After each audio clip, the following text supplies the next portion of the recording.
This is VOA News. I'm David Byrd. South Africa's President Cyril Ramaphosa has pledged to build a better South Africa for all after the ruling African National Congress remains at the country's helm following this week's vote. However, as Reuters correspondent Edward Baran reports, its grip on power has weakened as its share of Wednesday's vote declined from previous elections. The Electoral Commission said the ruling ANC party won the majority of parliamentary seats with a 57.5% share. The ANC's victory secures it enough seats to give President Cyril Ramaphosa another 5 years in office. But the party was punished by voters for faltering efforts to address corruption, unemployment and racial disparities in housing, services and land distribution. The ANC's seats in the 400-member parliament fell to 230 from 249. The main opposition Democratic Alliance also saw its number of seats fall to 84 from 89. Edward Baran of Reuters. Officials in Pakistan say a group of several terrorists stormed a five-star hotel Saturday near the China-operated Arabian seaport of Gwadar, killing at least one security guard. The Pakistani military said its security forces quickly encircled the heavily armed assailants in the staircase leading to the top floor, and that all guests were safely evacuated in the process. The Zabur Pearl Continental Hotel is located on a hilltop overlooking the Deepwater Massive Port. It is currently the only such facility available in the port city and often hosts Chinese visitors, among others. The attackers reportedly entered through a gate dedicated for hotel employees.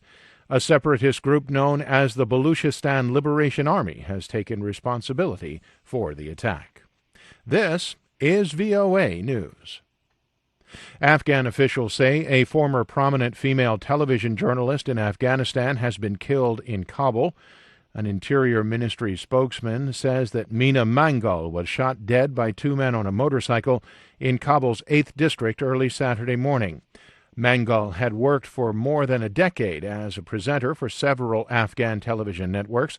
She also ran popular social media pages that discussed the rights of Afghan women to work and Afghan girls to go to school. Yemen's Houthi movement on Saturday started withdrawing forces from Salif port in Hodeidah under a UN-sponsored deal that had been stalled for months. We get details from Reuters correspondent Francesca Lina. Last year, the Saudi-backed government and the Iran-aligned Houthis made a pact to pull back troops from Hodeidah, a lifeline for millions of Yemenis. But the peace deal stalled for months amid deep mistrust among the parties, leaving Hodeidah port closed, blocking humanitarian aid from getting to millions of starving people. A minister in the Yemeni government dismissed the Houthi movement's pullout as a show meant to, quote, disinform the international community. The Reuters witness said a dozen trucks carrying Houthi fighters armed with rocket-propelled grenade launchers and machine guns had departed from Salif on Saturday. He also confirmed that the Coast Guards had since taken over. Francesca Lina of Reuters. Syrian government forces are pushing into the last rebel-held stronghold in the country's northwest, despite calls to honor a ceasefire. AP correspondent Sarah Bassett has details. The Britain-based Syrian Observatory for Human Rights has confirmed troops gained new ground against the insurgent al-Qaeda-linked militant group. Fighting in the area, which began at the end of last month, has been the worst breach of a September ceasefire brokered by Russia and Turkey. Over 150,000 people have been displaced by the latest wave of violence, while the World Food Programme says the fighting has forced it to suspend aid distribution to over 47,000 people. Members of the UN Security Council have urged a return to calm. I'm Sarah Bassett. Venezuelan opposition leader Juan Guaido told his supporters Saturday at a rally in Caracas that he has instructed his ambassador to the United States to contact the U.S. military to pressure Nicolas Maduro to step down from his post.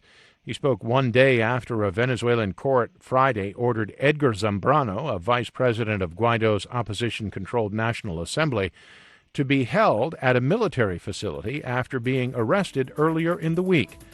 Zambrano and 9 other opposition leaders are under investigation in connection with a failed military insurrection.